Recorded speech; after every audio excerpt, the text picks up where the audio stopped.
Assalamualaikum warahmatullahi wabarakatuh. Kami dari kelompok 11 ingin menjelaskan tentang mekanisme sewa bunga dan keuntungan. Dan kelompok kami terdiri dari Muhammad Imam Al-Bazi, Akhiyatul Aulia, dan Rosa Amelia. Semoga materi apa yang kami sampaikan bisa bermanfaat pada kalian. Pendapatan para pengusaha atau keuntungan dalam kegiatan perusahaan. Keuntungan ditentukan dengan cara mengurangi berbagai biaya yang dikeluarkan hasil dari penjualan yang diperoleh. Biaya yang dikeluarkan meliputi pengeluaran untuk bahan mentah, pembayaran upah, pembayaran bunga, sewa tanah, dan penghapusan. Apabila hasil penjualan yang diperoleh dikurangi dengan biaya tersebut, nilainya adalah positif. Sumber keuntungan ekonomi, keahlian keusahawanan, seperti juga upah, sewa, dan bunga. Keuntungan adalah pembayaran ke atas jasa yang diberikan oleh sesuatu faktor produksi. Keuntungan merupakan pembayaran kepada keahlian keusahawanan yang disediakan oleh para pengusaha. Keahlian keusahawanan tersebut akan digunakan para pengusaha ahli ekonomi mengemukakan beberapa teori lain yang bertujuan untuk menerangkan sumber dari wujudnya keuntungan ekonomi. Pada umumnya, teori-teori tersebut menjelaskan bahwa keuntungan adalah pendapatan yang diperoleh oleh pengusaha sebagai pembayaran dari melakukan kegiatan berikut. 1. Menghadapi resiko ketidakpastian di masa yang akan datang. Yang kedua, melakukan inovasi atau pembaharuan. Pembayaran untuk inovasi. Kegiatan perusahaan untuk melakukan inovasi yaitu mengadakan pembaharuan dalam manajemen, pemasaran, dan teknik memproduksi, memegang peranan penting di dalam menjamin kesuksesan usaha tersebut. Dengan melakukan inovasi, teknik memproduksi yang baru dapat diperkenalkan. Dengan demikian, keuntungan dapat pula dipandang sebagai pembayaran ke atas kegiatan inovasi.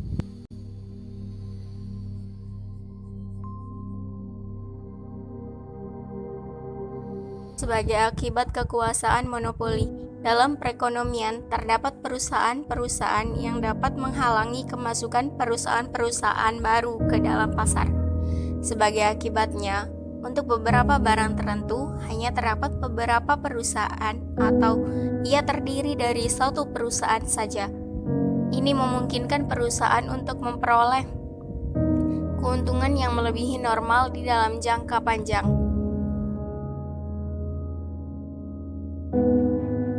Mekanisme penetapan suku bunga pinjaman bank. Bunga adalah salah satu bagian penting dari perbankan untuk mendapatkan keuntungan. Bunga tersebut merupakan imbalan atau jasa yang diberikan nasabah atau pinjaman yang diberikan oleh bank. Dalam perbankan, dikenal beberapa suku bunga, diantaranya adalah bunga sederhana dan bunga berbunga. Bunga sederhana merupakan bunga hasil dari besarnya pokok utang, perbandingan suku bunga kredit dan suku bunga simpanan. Suku bunga simpanan merupakan suku bunga yang diberikan kepada nasabah sebagai balas jasa dari penyimpanan uang di bank. Tujuan dari suku bunga simpanan untuk mendorong nasabah agar tertarik menempatkan dananya di bank. Sebagian produk simpanan seperti deposito akan lebih tinggi daripada tabungan. Hal ini disebabkan karena tabungan memiliki sifat yang sangat fleksibel, suku bunga, dan tabungan masyarakat. Dalam suatu perekonomian, tidak semua pendapatan yang diterima masyarakat akan digunakan untuk pengeluaran konsumsi. Sebagian dari pendapatan tersebut akan disisihkan oleh penerima pendapatan sebagai tabungan. Penabungan ini dilakukan untuk beberapa tujuan, seperti untuk membiayai pengeluaran konsumsi,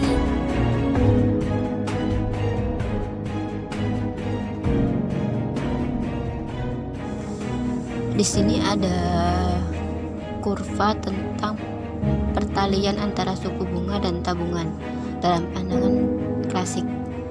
Kurva SM yang mana itu dari garis kurva SM adalah kurva tabungan. Keadaan yang semakin naik menggambarkan bahwa semakin tinggi suku bunga, semakin banyak jumlah tabungan. Pandangan Keynes, yaitu menurut pandangan modern sesudah pandangan klasik, tabungan tergantung kepada pendapatan nasional, pendapatan seluruh penduduk dalam perekonomian. Pada tingkat pendapatan nasional yang rendah, tabungan adalah negatif, yaitu konsumsi masyarakat lebih tinggi dari pendapatan nasional. Semakin tinggi pendapatan nasional, semakin tinggi tabungan masyarakat.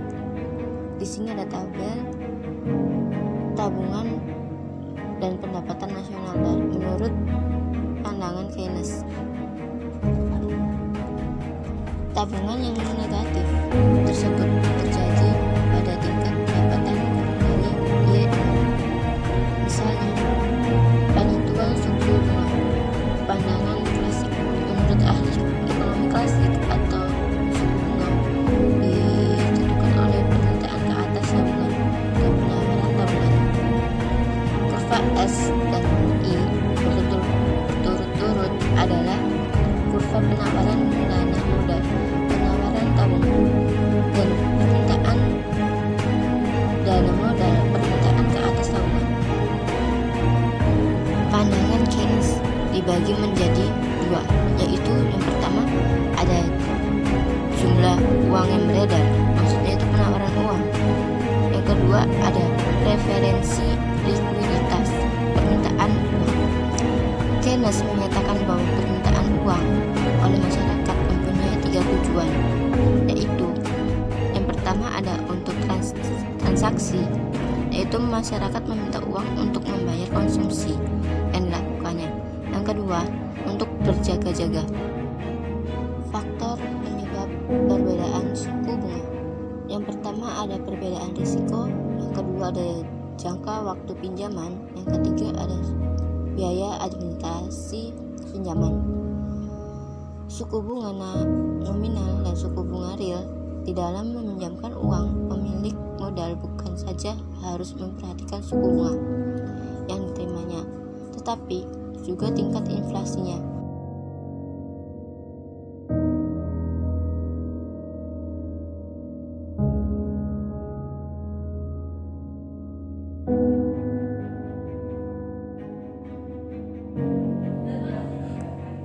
Merupakan bentuk pembiayaan yang dilakukan oleh perusahaan dalam suatu barang modal yang bisa digunakan perusahaan untuk kegiatan produksi perusahaan tersebut, baik langsung maupun tidak langsung, dengan jalan sewa beli, yang itu termasuk pengertian leasing atau sewa.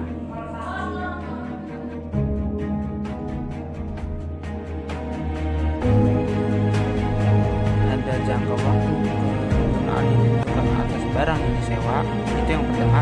Yang kedua, hak milik benda yang disewakan pada pihak lessor.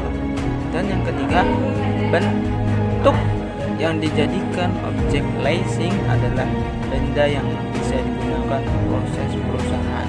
Itu termasuk ciri-ciri leasing atau sewa. Jenis-jenis leasing. Yang pertama itu finances leasing atau sewa guna usaha pembiayaan.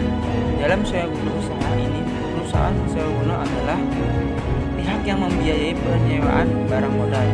Lessor akan memberi dana kepada supplier dan kemudian barang akan diberi kepada lessor sebagai jasa atau imbalan atas penggunaan barang tersebut. Lessor akan memberikan uang. Yang kedua, operating lease atau sewa guna usaha biasa. Dalam sewa usaha jenis ini, pihak lessor terlebih dahulu membeli barang dari supplier tanpa adanya pemerintahan sebelumnya dari pihak lessor. Lalu baru setelah itu pihak lessor menyewakan kepada lessor yang dibutuhkan. Oleh karena itu, ini segala ketentuan terkait pembiayaan ditentukan oleh pihak lessor tersebut. Yang ketiga adalah lessor tipe lease, sewa guna usaha penjual. Dalam transaksi ini, produsen juga berperan sebagai perusahaan sewa guna, sehingga jumlah transaksi termasuk laba sudah diperhitungkan oleh produsen. Yang keempat adalah leveragation lain, dilibatkan oleh sensor dan laser.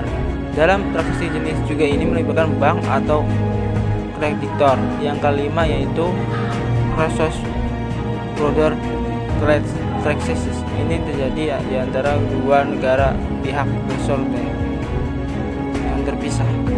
Jadi transaksi ini melewati dua negara yang berbeda. Terima kasih atas perhatiannya. Mohon maaf kalau banyak salah kata-kata. Semoga apa yang kami sampaikan mendapatkan manfaat bagi kalian semua. Wassalamualaikum warahmatullahi wabarakatuh.